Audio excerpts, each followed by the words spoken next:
Bismillah, alhamdulillah, wa la ilaha illallah, wallahu akbar. Dear brothers and sisters, continuing again with chapter number 35. As we discussed the last time, Allah subhanahu wa ta'ala have mentioned the scholars, the people who understand the signs of Allah subhanahu wa ta'ala, the people who understand the revelations, the people who understand the knowledge about the religion, the people who understand the knowledge which will increase the belief, the people who will be able to make the laws, the people who will interpret, the people who will make the judgments.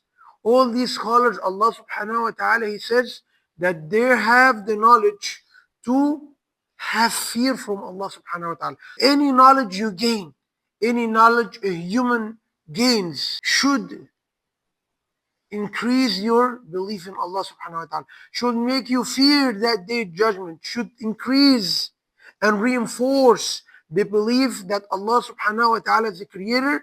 He is the one who's going to judge people accordingly in the hereafter. One of the main things which we see nowadays is the deception that scientists or scholars of people who will show or say I am a scholar is not a scholar.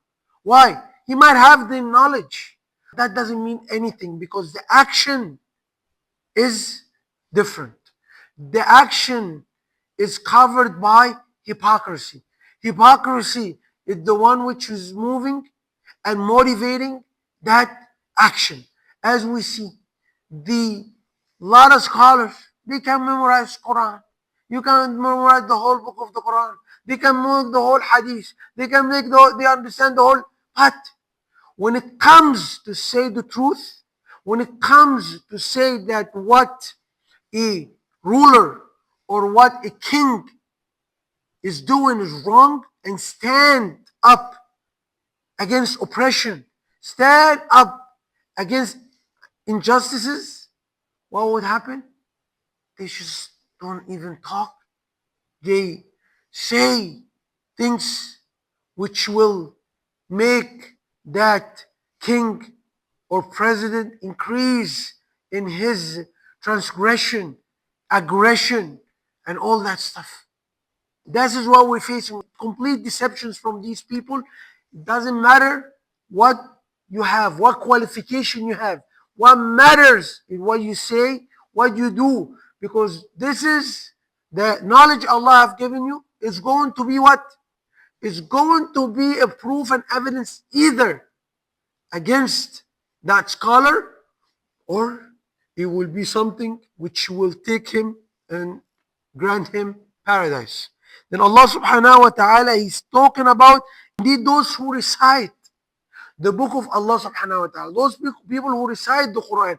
Why Allah subhanahu wa ta'ala keep asking us to recite the Quran? To every day read something from the Quran. Because the Quran is a reminder. Because we are the human forget with all what's happening in our lives, with all the drama happens in our life, with all the problems happen in our life. We forget what we're really here for. It's the same thing when you have a worker start or working in your store, for example, and that worker doesn't do the right. After a while, he forget what are the instructions, how to do his job accurately. That's why Allah subhanahu wa ta'ala, what's going to happen to him? He will totally forget. He will start to do things on his own, which is wrong. This is exactly what happens. When people start and forget about reading the Quran, their behavior, their actions will deviate from following the true path of the Prophet Muhammad alayhi salatu wasalam. That's why إِنَّ الَّذِينَ يَتْلُونَ كِتَابَ اللَّهِ, those who remind themselves frequently about the book of Allah, وَأَقَامُوا الصَّلَاةِ, those who will establish the prayer, those who will make Allah subhanahu wa ta'ala, when you say Allahu Akbar in the prayer, that is their simple. Allahu Akbar in everything you do. Allahu Akbar, Allah is greater than any sins. Allah greater than any bribes. Allah greater than any false testimony. Allah is greater than any wrongdoing. Those who will make infaq those who will infaq وأنفق, those who will dispense, spend money on for the needy, spend money for Islamic projects, spend money for to establish that on the, for the knowledge, to increase the knowledge, to spread the knowledge. There's so many avenues to spend the money on. This is a very important. Spend even your time. That's part. Basically, volunteering and giving what? Because that's the proof. Allah subhanahu wa ta'ala, two of the most important things Allah gives the human, time and money. If you have both and you're not sacrificing them for the sake of Allah, that's the main problem. So prayers, money, time is all sacrifices because you're sacrificing your time and your money. The most important thing for a human. That's why Allah, that's a proof for your iman. That's proof for your sincerity. That proof for your sacrifices. Sirran wa alaniya. Sirra means in secret. Why? Because that means that you're sincere about your action. Nobody else sees you. Your action is completely for Allah subhanahu wa ta'ala. It's only Allah and you knows about that action. وعلانية. What's علانية means? علانية means in front of the public, publicly.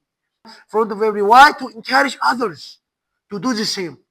Because if everybody will do everything in secret, nobody will know. People will have doubts about it. If you're doing both, you are the same thing like the Sahaba, the same thing like the Prophet Muhammad and his companions have done.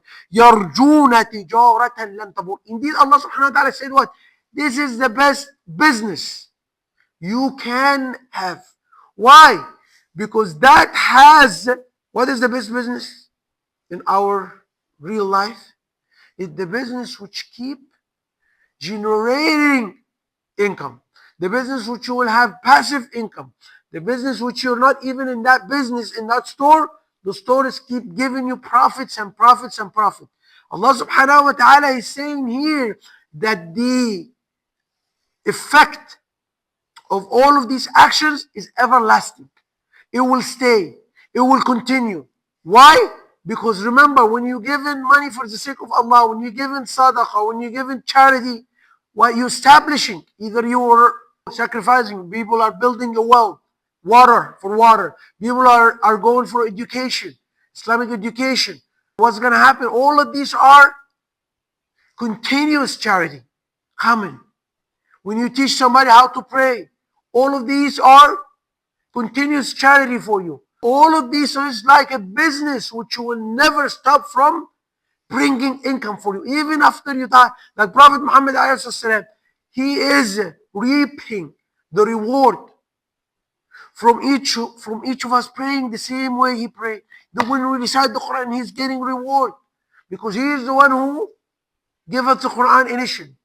All of these things shows us that sacrificing time, money for Allah subhanahu wa ta'ala indeed will bring goodness in this day, in this life and in the hereafter. أقول قولي هذا وأستغفر الله لي ولكم.